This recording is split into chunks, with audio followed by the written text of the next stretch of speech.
Hello, welcome back to possibly the final episode of this game. It has been an extremely long one. Whether or not this is the final one depends on how well the things in here go. There are 2 challenges in here. There will definitely be fighting, but I'm going to go to concept art first. So this was the jukebox. I've already been here. I was already down here and up here. I'll just go there again, just to recap. So early box art and stuff.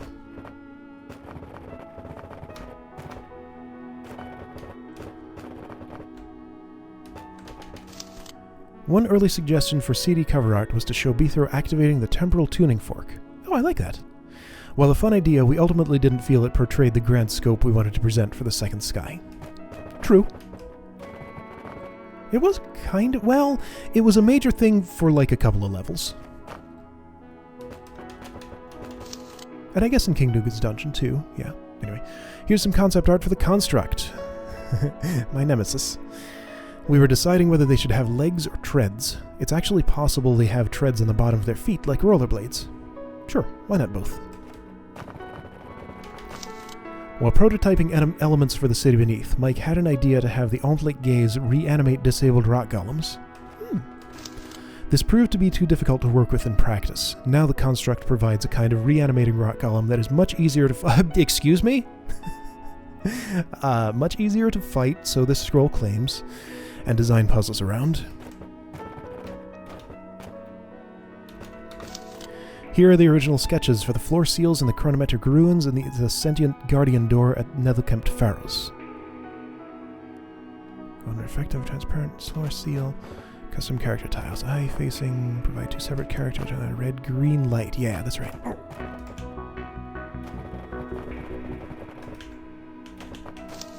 Here are a couple of sketches of non-specific areas in the Great Beneath.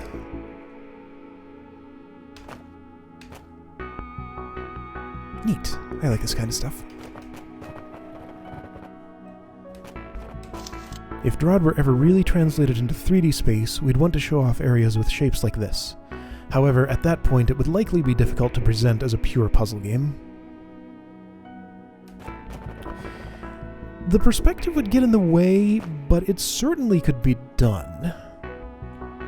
It would be a very different style of game than, well, now I'm imagining, like, if you were to try to make this exact style of game with the same gameplay, same elements, same everything, but in some sort of perspective 3D space. That might actually be possible and kind of cool. Yeah, you could totally do that. Huh. Then again, it might also be terrible and not work at all. With the advent of the world map system in DROD and having the countdown to the turning, we knew early on that we needed a way for Beethro to plausibly move around the world quickly without running down the clock when transitioning levels. Here's concept art of a bullet train that evolved into the rapid collection system. What are these for? Trains are arguably more interesting than teleportation in this context, right? Sure, absolutely. Here's the original sketch of the RCS access tunnel.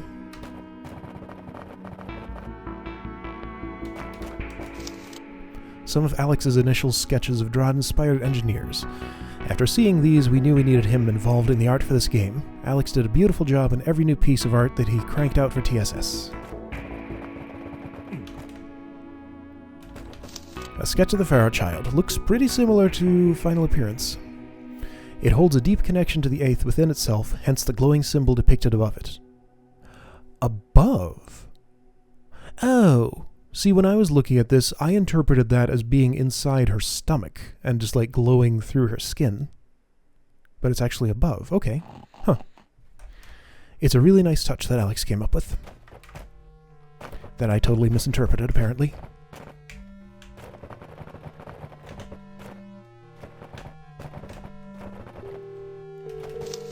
Sketch of Beethro. Something's off about his face. I think his chin's too wide. And top of his head is too wide too. Doesn't it like come to almost a point where his hair is? Oh, then that's good. An inked Beethro. You can see the one on Danforth Strout's deaths. Whoa. Danforth Strout's... That's a tongue twister. Poor guy with such a tongue twister name. Next to the Mimic Potion of the Wubba. Or is that a Fluff Baby? Or maybe a Tribble. Regardless, they're cute. Buy them all. Buy them.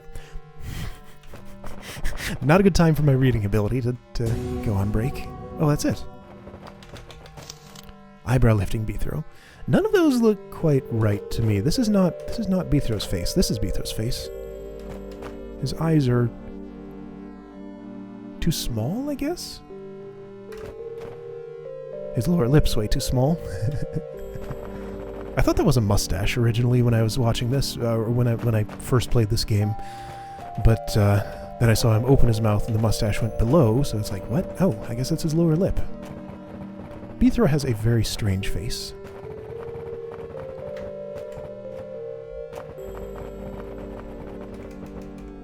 These sketches look a little more normal human than this one. Alright, this is the one I've been a little bit worried about. Oh no, there is a wall here. I thought this was a way I could have gone but did not go.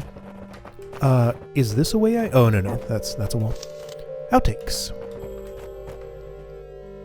Then we are agreed. Take care, Half. I'm proud of you. We've had our differences, but you've done more for our people than anyone else I know. That makes you a hero in my eyes. Good luck, Uncle Beethro. Maybe I'll see you on the other side. Oh, that's an awful pun. Oh, I get it. Oh, that's me. Huh. Hey, I died.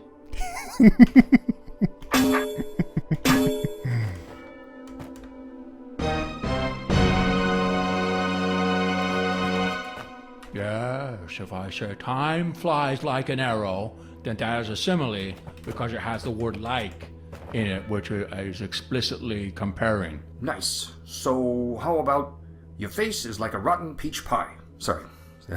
Peach pie? Nice reading. That sounds like something that actually happened. Some of these... There were outtakes in the previous game that seemed like they were scripted especially for the occasion. That sounded like a real one to me. I thought the Razorans would stand a chance, but I see the patrons have put together a whole grebbing facility of self-replicating constructs. Ooh, let's try that again. But I see the patrons have put together a whole grebbing facility of self-replicating constructs to subdue... I'm leaving that in just for you guys. But I see the patrons have put together a whole grebbing facility of self-replicating constructs to subdue them. You have any idea how hard that is to say? Who is the voice of Beethro, anyway? I assume he's credited. I should have paid attention to it. I'm gonna have to look when I go back through the epilogue again.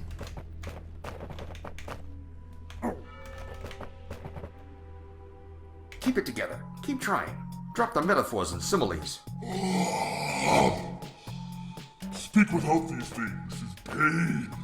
Come on. Speaking clearly is... Nice metaphor there.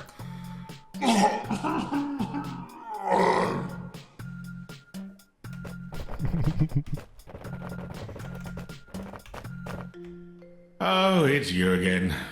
Yep. May you grow old, fade into obscurity, and on your dying day, revisit 1,000 regrets. And you can choke on a horse... on a... sorry. Ha!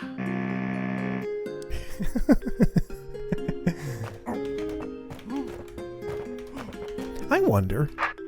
Aw, I was hoping they'd have the wall effect. Though I don't know if that happened in this room in the actual game. Like, could I stab those walls?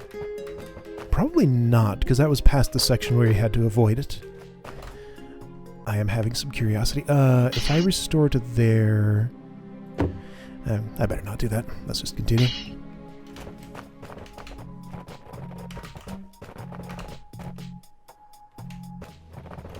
What is a horster, anyway? Something that has talons, but that's all we know.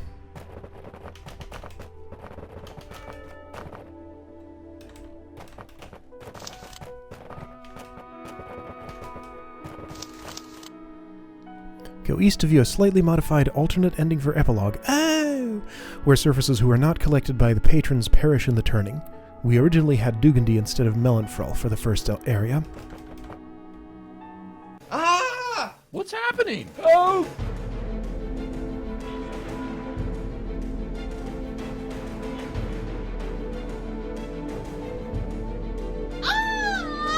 What's happening?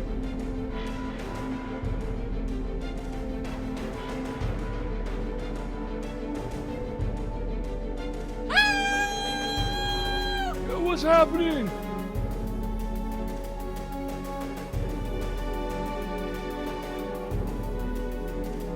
Oh! Help!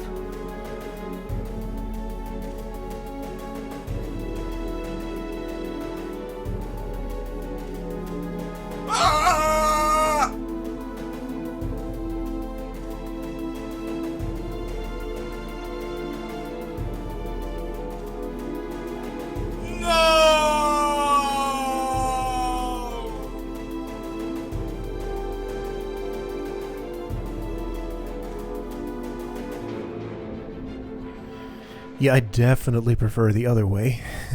That makes a little more logical sense, but having the patronage collect them is just so much less unpleasant to think about. Because, you know, maybe they'll be enslaved, but at least they'll have a chance of surviving and just won't have a horrible, confusing death. Anyway, yeah, I'm glad they changed that. Here's another homage to a classic game, Choo Choo Rocket. Rockets, that's a challenge. This is one simple sample puzzle level to play. The goal is to guide the Fagundos, Choo-Choos, into the water skipper nest, Rocket, while avoiding the Wraithwings, Kapu-Kapus. They move in the direction they're facing and turn right when hitting a wall. They will die moving onto a pit, so not like normal Fagundos.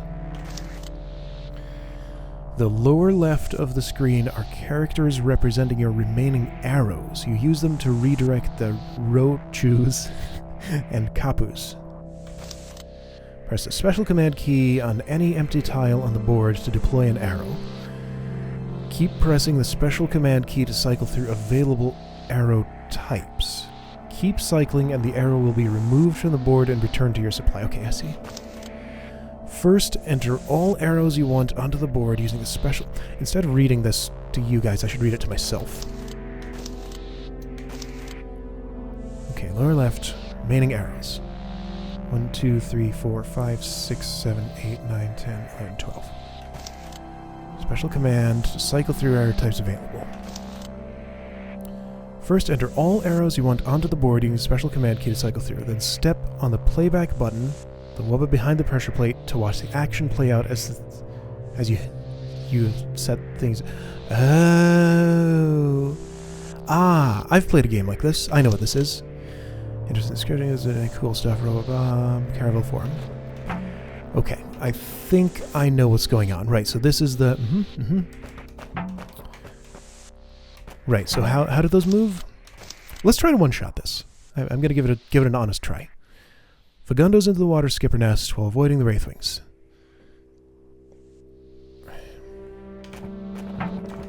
Alright, so obviously I want... that. I think I will... hang on, they turn right when hitting a wall? Yeah. I think I might want this. I'm not sure yet. Have to use a whole bunch to get you where you're going.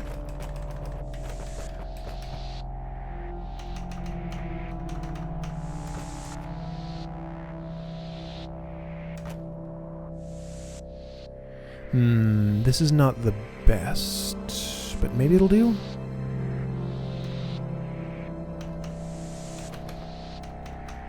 Yeah, this seems fine. Except for you. You need to... You can use one of these and one of these. Not the most efficient solution, but I think it'll work. Let me just double check. You are facing south, right? I think you're facing south.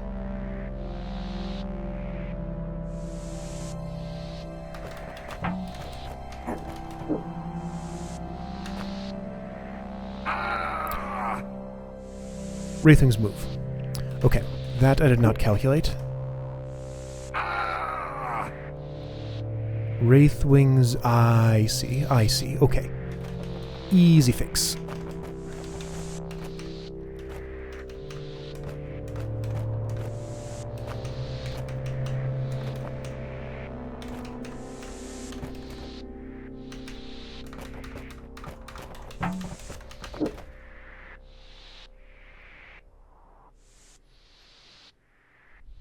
Cool. I should have figured they would move, but it didn't actually say that in the instructions, did it? They move in the direction they are facing and turn right when hitting a wall. They will die moving onto a pit. Yeah, I didn't know which they it was. I guess it's both of those days.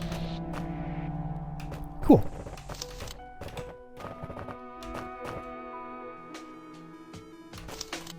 Here's Knowledge of Bomberman by Robobob 3000. Press the special key to place bombs that will explode after a few turns. Pick up the brains to power up your bomb explosions. Bombs explode before monsters move.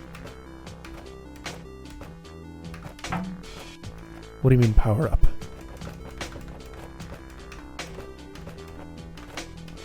When do they explode? Wait, do I press the brain? No? Do I press it again? No? How many turns was that?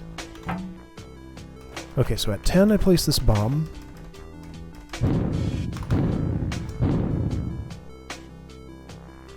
At 24 it goes off? 14 turns. Weird. What was that about the brains powering it up? Okay, so if I do that... 3. If I do this... 4. Okay, so it gives me one more in the blast radius. This one's not going to be quite so easy.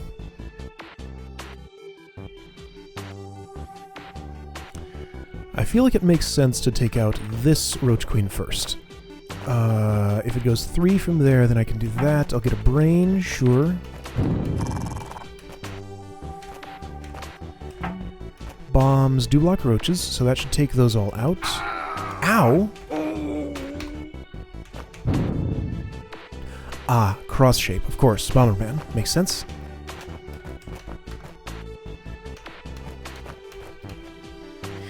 So I don't want the... Okay, no, that's not... This isn't going to do what I want, is it?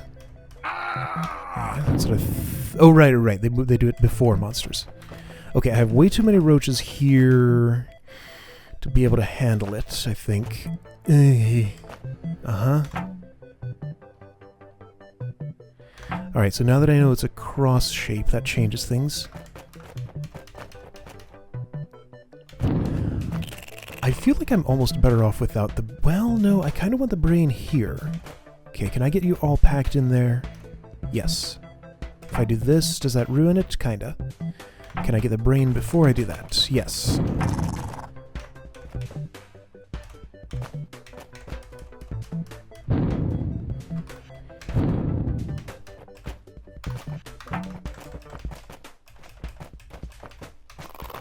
So is one brain one bomb? I mean, it must be. Okay. This part's gonna be nastier.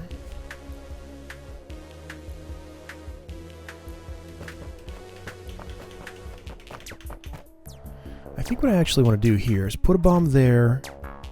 Oh. No. I'll only get one and then open a path for that one to get to me.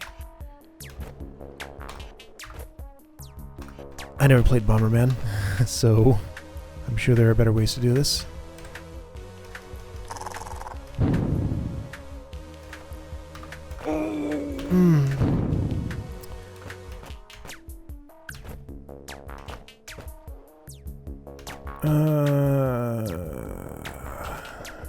Oh dear.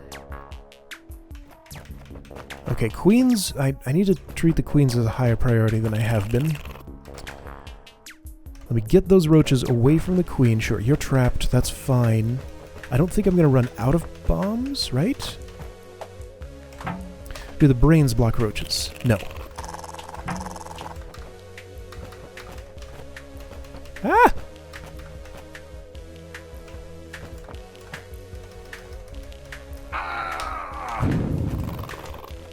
Oh wait, do the brains just keep on increasing the blast radius? It seems like that's what's happening.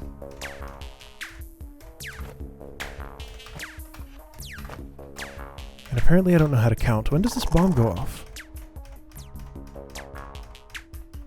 Does this bomb never go off if I'm standing on it?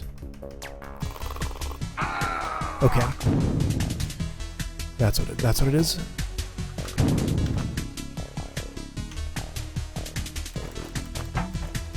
Can I just hang around there? Maybe, I guess I should have placed another bomb before I went there.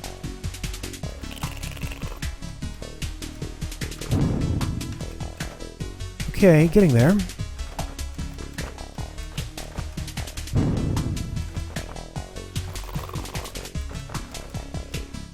Or maybe I'm getting nowhere. I mean, I can keep doing that for some length of time.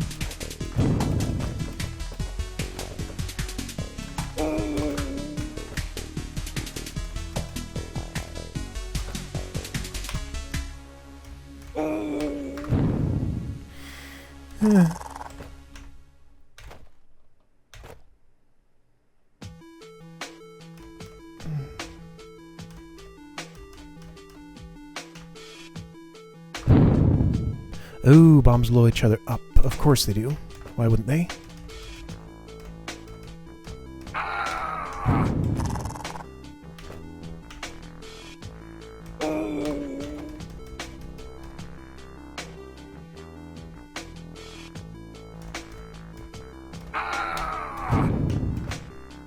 Am I ever going to make progress like this?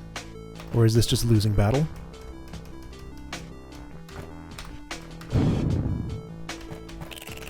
I think I'm in the wrong place.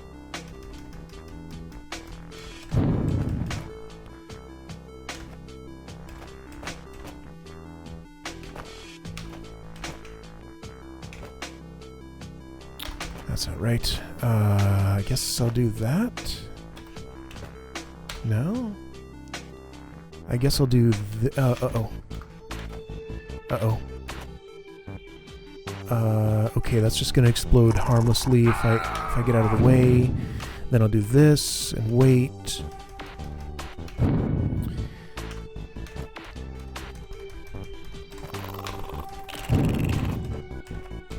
Okay, that'll get the queen. So I made a mess here, but that's okay.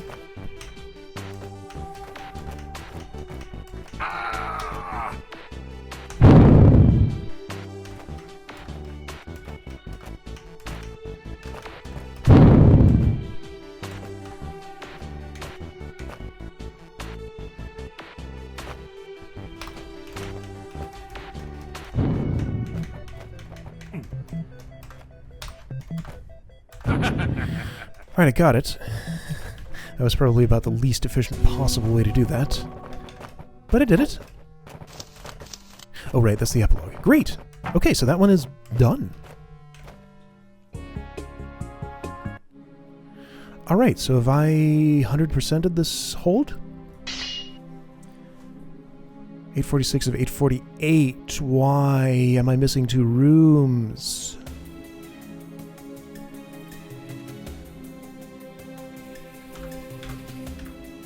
Oh, I found out how to fix the Lost Central Station thing.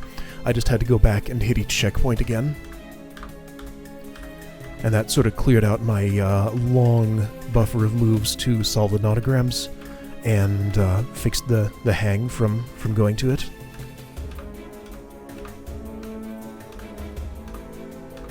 So is that just the restore screen showing me the state of the world at the wrong time here? Let me go, after I arrow through this, and make sure it tells me everything's done. Yeah, let me go... Well, no, that was from the map screen. Alright, that's probably just an artifact of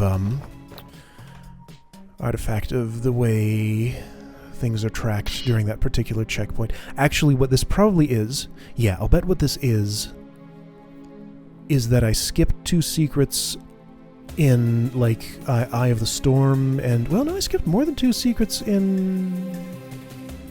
I must have explored 2 secrets and skipped them in places that I could not walk back to, like Experiment of Ages, and, well, Experiment of Ages didn't have any. Anyway, yeah, I think that's 100% hold completion. Awesome. So I feel I feel a little unsure of what to do now. I guess I'm completely done. So I'm gonna watch the ending again just in case I get something different for 100%. We've already done this a few times, so maybe I'll skip it unless I see something different. So back in a second. If there was anything left undone, it was too late. Alright, ending all seemed to be the same. So 86 hours, 52 minutes in game time. And that's all spent on actual puzzle solving. There wasn't any time when I left it on open and idle for a long time or anything. And I just checked while I was at the screen. 10 months and 8 days in world time that it took me to complete just this game. That is pretty crazy. So, yeah, I'm not even sure what to say here. This is like the end of an era here. Secrets Conquered 100%. It's not the end, though, necessarily. There are plenty more games in this series that I have not... I feel like I just sort of did the main story trilogy. There's King Dugan's Dungeon, Gunther and the Epic Blunder, and DROD RPG in the official series, still yet to go. There might be more that I'm forgetting or don't know about.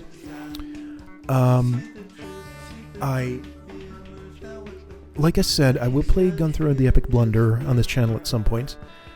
Probably not too distantly in the future, but I do have a different game lined up for this time slot that I'll be doing, replacing it with. So, at least a short DROD break. But this whole game series and its mechanics they've really just become a really large part of my channel and just my day-to-day life. It's not... I'm kind of sad to be done with this now, because as much as there was, I still want more.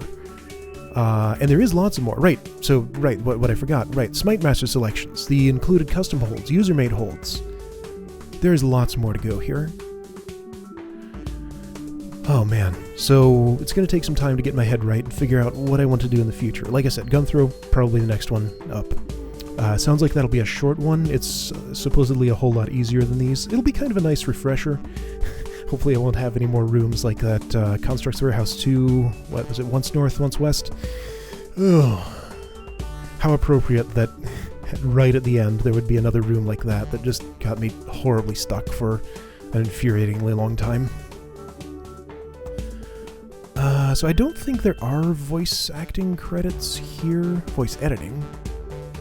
I feel like I saw them in one of the games or another. Maybe this is saying that Mike is Bethrow because it's his face next to Mike's name, but I guess it doesn't actually say that. I don't know. If anybody knows the voice credits, I would love to hear about them, or knows which game they were in if they were in one, so I can just look it up there.